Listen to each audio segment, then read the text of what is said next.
guys, welcome to Fuel Your Drive. I'm your host, Josh York, and today, guys, you are in for a real treat. Good friend of mine.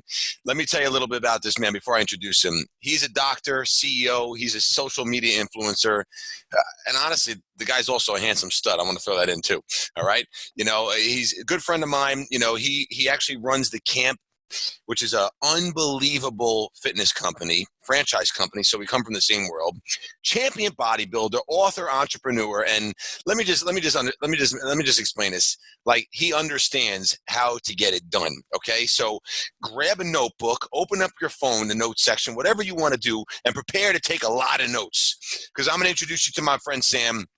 Sam, come on. I'm not going to pronounce his last name because I already forgot it, so I'm going to let you pronounce it because I don't want to mess it up. So, Sam, welcome to the show. Thank you so much, Josh. Josh, thank you so much for having me on the show. It's an honor and privilege. And thank you so much for what are you doing with your show, you know, with your franchise and just everything that you do for the community as well. I appreciate it, man. I appreciate it. So Sam, first let's just share your story, right? Because people need to hear it. It's super inspiring. And I know you've been at rock bottom, just like I have. And most people don't see that. Most people look at the finished product. So let's share a little bit of that story because, we're big believers, when you and I were in the city when we met, we talked about mindset. We got all into it. And, you and I are on the same page, but I want everyone else to hear your story because it inspired me. So, the floor is yours, my friend. I mean, it's like an immigrant story, right? I was born in Tehran, Iran, which is a third world country. Iran never had a good relationship with the United States. To this day, man, every day something's happening with them in the United States. But long story short, when I was 3 years old, two things happened to me, that at the time was devastating. And let me go back and reframe. I said at the time, because everything that was devastating to me in my life became my biggest blessing. At the time, when I was 3 years old, we went to war with Iraq and Saddam Hussein. And also my mom and dad split up. And I never saw my dad again after I was 3 years old. And when I was 11, so for 8 years, Saddam Hussein was attacking us. And we're getting bombed on every night, literally bombed on. What I mean bombed on, the way it works is that in the city, if you're under attack, they turn off all electricity because they want to confuse the planes. Wow. And they turn off all the electricity. You hear sirens, and that means that run for cover, run for basement. And you heard just bunch of bunch of anti-air missiles going up, planes shooting down. It looked like Star Wars, you know what I mean? And that's what I was brought up. So at 11, my mom was like, yeah, I don't want my son to go to the war, go to the military. We're going to leave and we're going to come to the United States. So we picked up our luggage. You couldn't come directly to the United States, because United States and Iran didn't have a good relationship. So what we did is we went to France as refugees of war. We stayed there for a year and applied to come to the United States as refugees of war. And we came to 1985 when I was 11 years old. We came to the United States in July of 1985 is when we came to the United States. And back then, they didn't have Google. They didn't have, anything that you can search where you're going. So for me, coming to the United States, my search engine was American TV shows. I'm like, all right. So back then there were shows like Dallas, Dynasty, and the A-Team. I think we're around the same age. I think you might recognize some of those. But some of the younger guys who are watching this right now, that was like the Kardashians of today. So over there, everybody had like, Bentleys and mansions and Olympic-sized swimming pools, and they had all this wealth. And I thought, come to America, everybody was a millionaire. It was just everybody was just, had huge homes. And to my surprise, I went to when I came to the United States, I went to a little town called Sharon in the state of Pennsylvania. And Sharon in 1985 was an old steel mill town that a lot of steel mills shut down. And it was a very depressed area. And it was in the middle of crack cocaine epidemic. And when my uncle, my only relative that we had in the United States, picked us up, he took us straight to his little convenience store in the ghetto. I mean, what I mean the ghetto is, to this day, is one of the worst neighborhoods that I've ever seen. And right outside his store, it was abandoned buildings, brick roads, and I saw pimps, prostitutes, and drug dealers literally hanging out. And that was my first impression of America. I'm like, what the hell is that? I thought I was coming to Beverly Hills. I thought I was coming to Scottsdale. I thought I was coming, I was going to Manhattan, and that wasn't the case. So, went to sign up for school. I didn't speak English. My clothes wasn't the same clothes you find on everyone else. I had my haircut was different. I was just different. And in 1985 in Sharon, Pennsylvania, I was the only minority in the entire town and entire school. So imagine at 11 years old, 12 years old, that's a very tender age, preteen. So I was getting, called names, bullied, beat up, anything that you name it, I was going through, but one of the things that I wanted to do was to play soccer, football, as the world knows it, because that's the only sport that I played and I loved it. And I was infatuated with, football.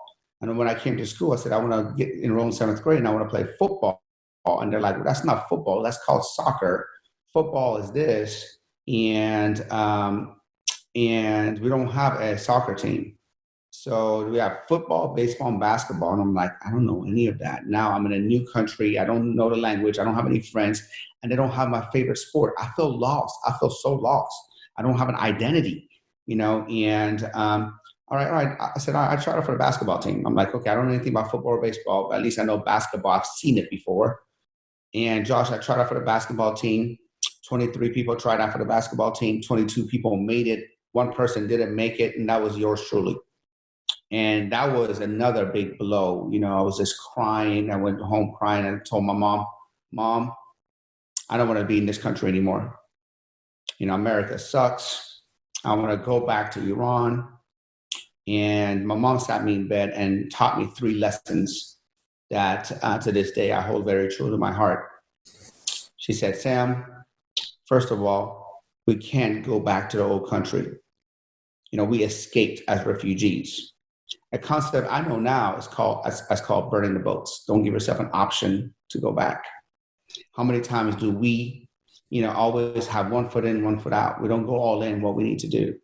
And if you don't go all in, then you're never going to give your full attention, your full details to be able to go out there and be successful. Burn the boats, go all in, and don't give yourself a way out. A nice way of putting it. 2, she said, Sam, do you want to play basketball? I said, Mom, they don't have a soccer team. I got to do something. Yes, I want to play basketball. I want to do it. She goes, Sam, you can do whatever you want and be whoever you want as long as you're willing to put in the work and pay the price. Are you willing to put in the work? I said, yes, ma'am. I'm willing to do the work. I'm willing to do whatever it takes. I need to do something. I'm bored. And she said, okay, Sam, let's come up with a plan. And she said, all right, at 2:15, you get out of school. You go to the boys club. You get to the boys club at 2:30. From 2:30 to 5, practice basketball. I get off work at 5. I come pick you up. We're going to go eat dinner, do homework, and rinse and repeat Monday through Friday so you can get better to try out next year. And while I was going there for a few months to try to get better at basketball, Josh, I see these guys that they were coming from this weight room upstairs. And these guys were all jacked. And back then, I was watching Arnold movies and I was watching the Rocky movies and I was always infatuated with those guys. I want to look like them. So I went upstairs. I saw a bunch of guys lifting some insane weights, some blue-collar steel workers just lifting weights. And I'm like, I want to look like that. And to my surprise, a scrawny, skinny, awkward 12-year-old, I went there and these big guys were so nice to me. They took me under their wing. And, instead of like ridiculing me and all that kind of stuff, they'd, oh, come on in, work out with us. And I started working out with them and I fell in love. And I fell in love with the transformation game, and I saw how, the weights not only helped me on the outside, but it also helped me change my mindset and change everything, the way I looked at life.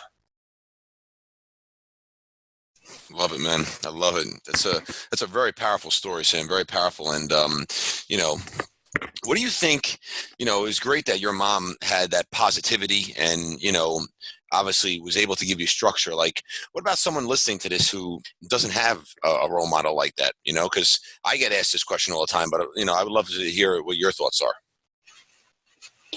Well, I think, in the way we see things, you have two choices. You either have a great family, and I didn't have a great family. I didn't have a dad. I didn't have a male role model. I just had a mom that taught me value of hard work and value of sticking with things.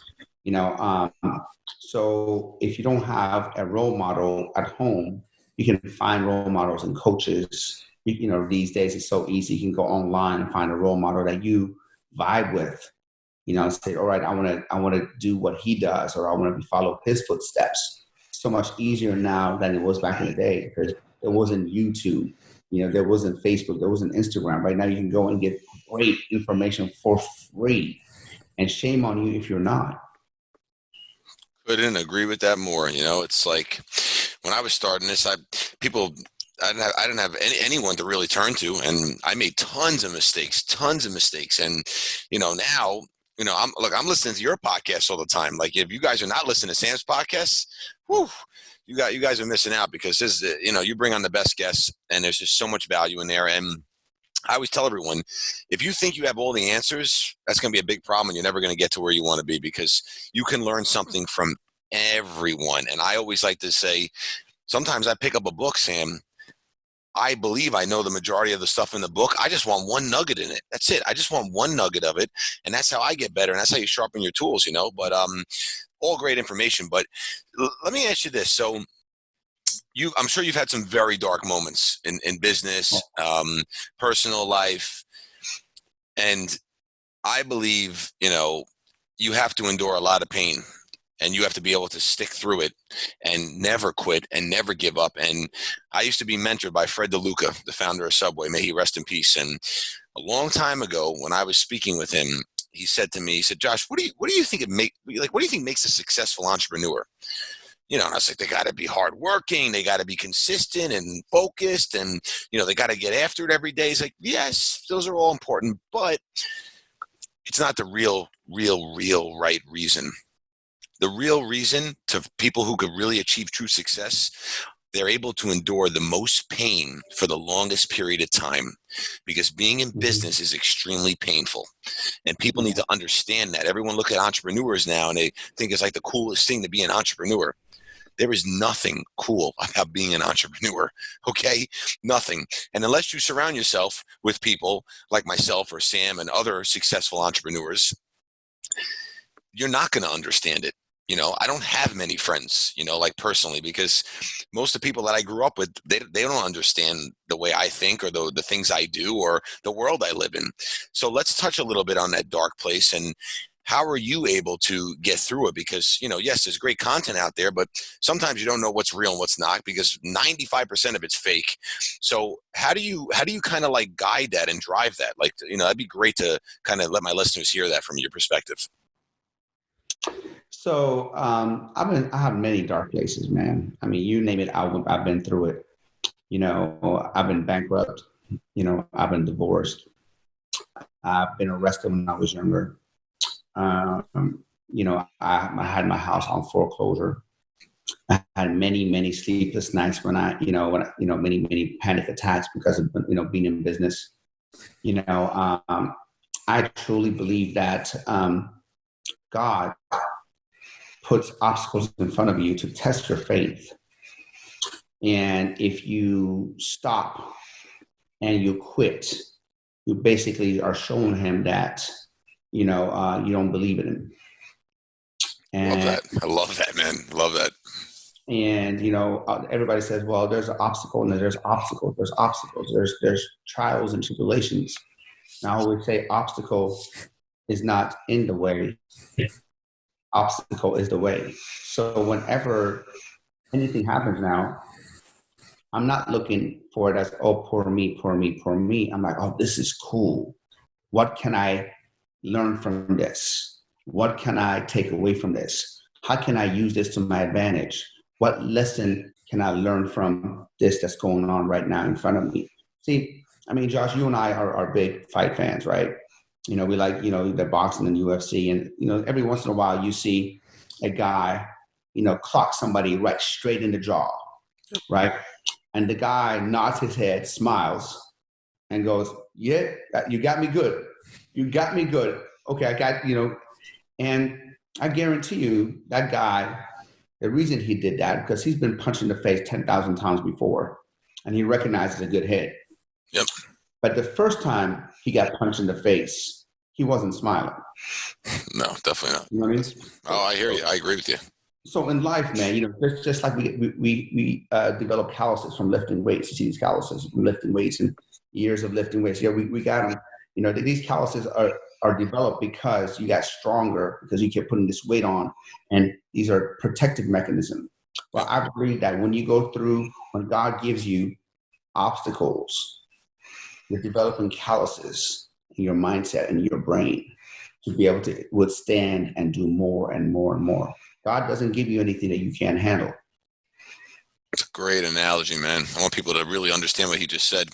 That's very, very powerful, Sam, because it is very true. I believe, look, 90, maybe 95% of people do everything to try to get there, but that last 5%, or honestly, we'll use your background, for example, 99% of people do what it takes. But then they stop because the last 1% is so hard and so painful. And let me tell you, if you do not get your mind right, and we're going to touch on this now, and you don't have the right mindset, the game is over. Because let me tell you something, and we could talk about this during the pandemic, everyone, and again, I don't want to sound insensitive, but I'm just being real. Everyone was, was very scared and worried. I understand that. But like, winners are going to do what they do all the time. Win. They're not going to stop. I made two of the biggest hires, Sam, during the pandemic, because I was like a sniper. I was watching these two large companies furlough and lay people off. And as soon as I saw this one person that I was going after for a while got laid off, I went in for the kill, got them. They're now on my team. So let's talk about mindset, because I know you've had sleepless nights. I know you suffer from anxiety. I know you're nervous sometimes before you do something, because so am I. But the difference is you and I do it. Other people don't. And over time, when you continue to keep doing it and doing it and doing it, it just gets easier and easier. So let's talk mindset, because you got a hell of a mind. I'll tell you that right now. I know that. So let's touch on that. Well, bro, I mean, look, everyone here, I want them to understand something. In life, stress is vital to your survival. Yep. Believe it or not, you need stress to survive. If you have no stress at all as an organism, you will die. Mm-hmm. We need stress. I mean, why do you think we go run? Why do you think we go lift weights? Why do you think, we do things? You need outside stimulus, some kind of a stress in your life, right? So in life, you're either in a problem, left the problem, or headed towards one. Yep. This is just a fact of life. Now, what makes somebody stressed out and incapable of performing, and somebody who says, all right, well, they can still perform and they still can win? What makes somebody, choke when there's 1 second left, at the free throw line, yep, and the other person, hit a shot? Yep. The difference is how they look at it. Yep. And the difference is how they absorb the information. You can't go out there and say, oh, why poor me, poor me, poor me. I don't care what you're going through right now. I don't care what it is. Again, like Josh said, I'm not trying to be insensitive. I don't care what it is that you're going through life, but I guarantee you, somebody out there would give anything to be in your shoes. Somebody out there will give anything to be in your shoes. So you're not the worst person off in this world. Understand that going through life, you're going to get knocked down. It's a fact. Don't get knocked out. Knocked out means you just got to get back up.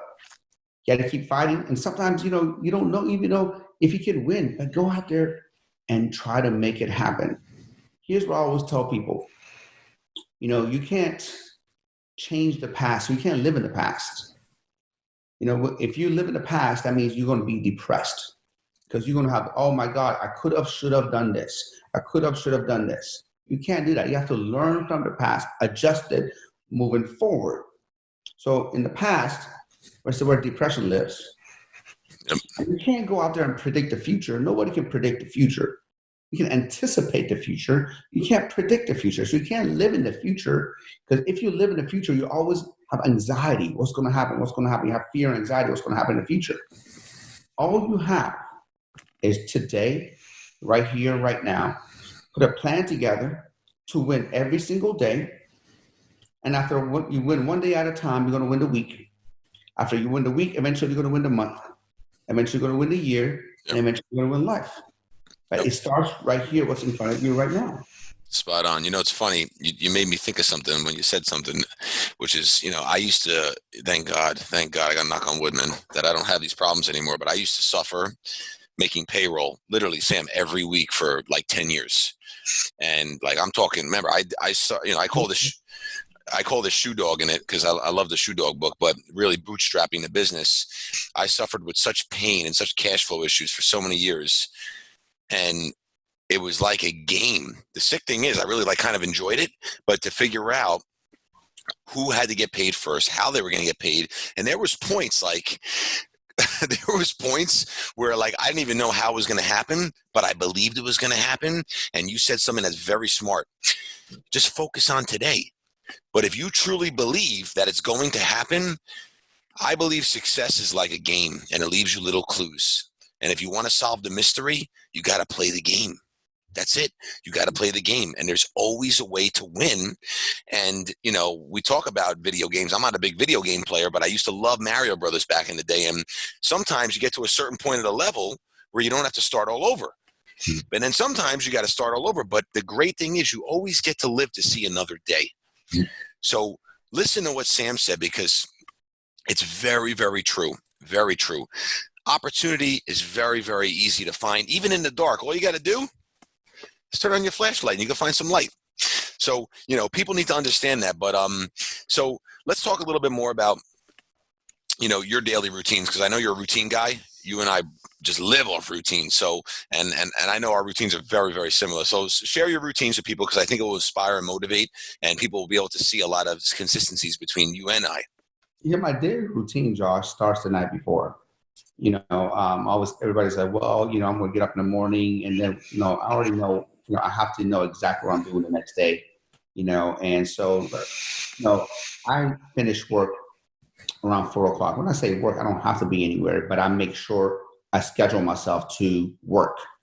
Even if I don't have work, I don't have anything scheduled, I work, I read, I do something. I'm always, you know, trying to improve myself, to improve business, and always scheming to improve. But at 4:00, basically 4 p.m., I look up what I have going on, you know, the next day, you know, and I print out my schedule. And here's, for example, my schedule for today. Print out my schedule. Love it. Love it. I do the same. I do the same thing, actually, Sam. I literally do the same thing. I look at it the night before, have it on my desk in the morning, and I take a screenshot of it on my phone every single day. I do the same. It's actually very funny. I do the same thing. Yeah. So I have my, you know, I have the schedule, you know, and my morning routine is what anchors me. You know, I have to have my morning routine. You know, it's like, to me, it's like, you know, whenever you see a basketball player go to the free throw line, yep. Every basketball player has a little routine they do before they shoot that free throw. Maybe they bounce the ball 3 times, 2 times, left, right. You know, and that's my routine. That's my anchor. Yep. So I anchor myself. So I already know I get up at 4 a.m. You know, I walk to, you know, the sink. Right there is a check made for $100 million check made for 5/1/2023. That's my goal, you know. And there's also a gratitude list, you know, a list of 7 things that I'm grateful for that I read out loud. And my clothes are already set the night before. You know, I have my clothes already set. I don't want to try to scramble on 4 o'clock in the morning. You know what I'm going to put on. You know, so I put on my clothes. You know, get ready. I come downstairs.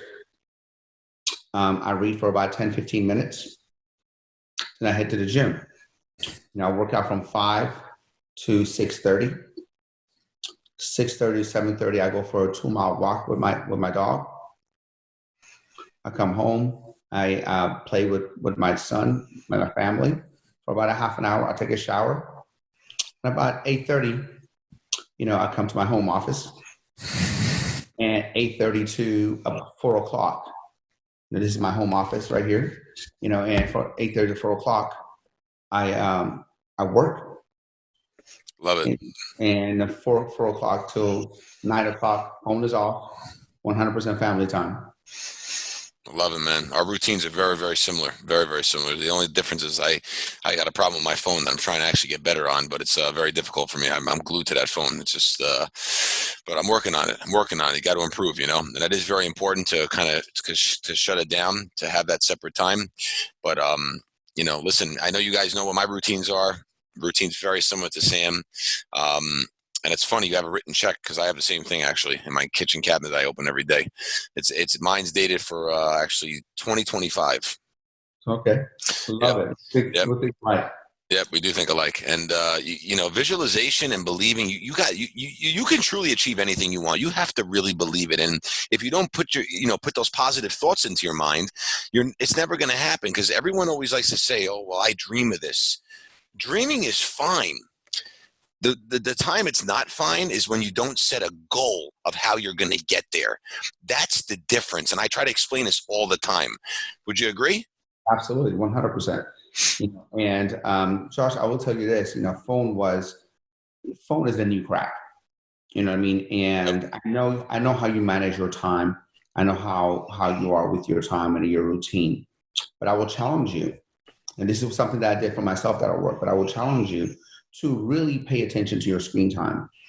One thing that I've done, is that I told myself that I will not work from my phone. I will work from my laptop, right? I will work from my laptop. I will not work from my phone. So so if I'm not, I don't have my laptop, I won't work. So I take my laptop wherever I could go. But this way, I can't take my laptop to my kids' soccer practice, or I can't take my things like that. I don't want, I want, when I'm with the family and the kids, I want my full attention on them. That's why I make sure I work, I get everything done, and what's not done, it can wait till tomorrow, So check this out. I'm going to show you something. So this is my phone, and this is something about 2 months ago. This is where I started really, really, really well. This is something that I'm just recently doing, so I haven't mastered it yet, So my average screen time per week was almost 9 hours, right? Look at what I'm averaging right now. That's incredible, man. Right now, so I'm averaging that. So, you don't have to go that crazy, but whatever you're averaging, see if you can go back down. Yeah, I got to start paying attention. I got to start paying attention to that. I'm literally making a note of that right now. I'm a lot higher than that. I'm at like 5 hours. And believe it or not, that's not bad, Josh. For being an entrepreneur and a franchise owner and everything that you do is not bad. I was 9 hours. Yeah. See, I see a lot of people get all caught up in social media. I really and I'm also very busy, man. Like, I'm crazy busy. So I don't really have time because I have so much going on. Like, my day's completely packed all day. So I really try not to look at my phone. But the challenge is sometimes when I get home at night, and I'm sure you understand this too, I also have international locations. So, business starts at different times, business ends at different times. And sometimes I'm getting calls. I'm up at 3:44 every day anyway, but sometimes I'm getting calls at 2 a.m, and as things have to be handled, and, then that's when I put the fire coat on and I got the extinguisher and I got to, put out the fire. But, so. Well, let's talk about 3:44 for a second. Tell me about why is it 3:44? Yeah, because I don't like to do anything that someone else would do. I know most people would do 3:45.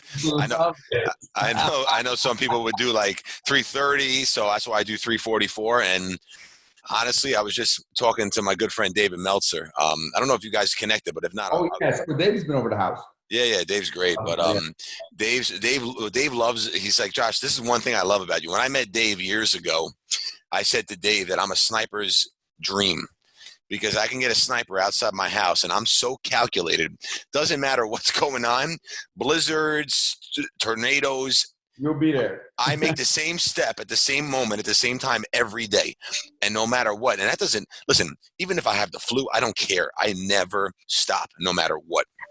And That's why you're successful, man. That's why you and I prescribe to the compound effect. Yep.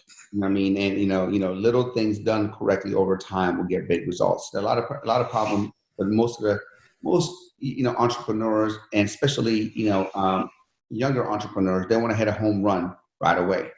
True. And they want to be able to do that. They don't understand that little things done correctly over time will compound to big results, and that's what me and you do. 100%, man. 100%. Well, listen, this has been a fantastic episode. So last question I like to always ask is, if you were conducting this, what question would you have asked? If I was conducting, usually what I would ask, because we're a little older now, we're in our 40s. Yep. Usually ask, what would you do? What advice would you tell yourself when you were younger? So go ahead, please answer it. And I would say that if I would have done these two things, I would have probably been a billionaire and not a millionaire. And these are two things that is going to be very important. Maybe I'll give you three. Number one, change your proximity.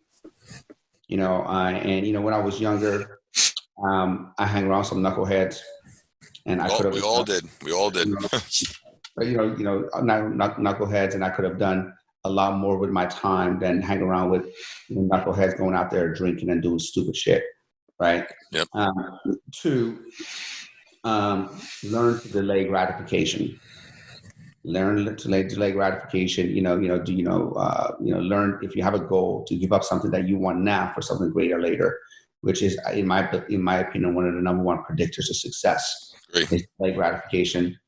And number three, study money, study wealth, and not till, believe it or not, not too many years, a few years ago, when I really got into learning wealth, learning money. Everybody wants to be rich. Everybody wants to be wealthy.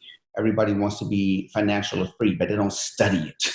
It's like, if you want to become, a personal trainer, you want to learn personal training, you want to become the best personal trainer, well, guess what? Study anatomy, physiology, biomechanics, nutrition, supplementation. And if you want to be wealthy, well, study money, study wealth. And that's something that, I highly recommend. If I was back in my 20s, if I would have done these, I would have been a billionaire. Yep. Listen, man, really great stuff, Sam. Really great stuff. It's funny, before we end, I just, you made me think of something. It's like, I get DMs sometimes where people will ask me, I'm growing my business and I just have no money. I want to invest my money in other things. And I say, listen, the only thing you should be doing right now is not saving your money. You should be investing in your business so you can grow your business, because there will become a time where you're not going to have to worry about sending your kids to school. You'll have all the money, but you have to invest it. Like, when I hear people saving all this crazy amount of money and they really, are not growing their business at the rate they want to grow it at, cash is king, and you need money. And at some point, if you don't have that money, you're not going to grow. So that's very important. But those are really great tips you give, Sam. So, Sam, where can everyone find you? So people can, and also your podcast too. Please mention that as well, because that's a great one. Thanks, Josh. You can just Google my name, Sam Bakhtiar, Bakhtiar. All my social media handles are the same. I'm very active on Instagram and Facebook. I have a community number if anybody wants to text me directly. And believe it or not, I answer myself.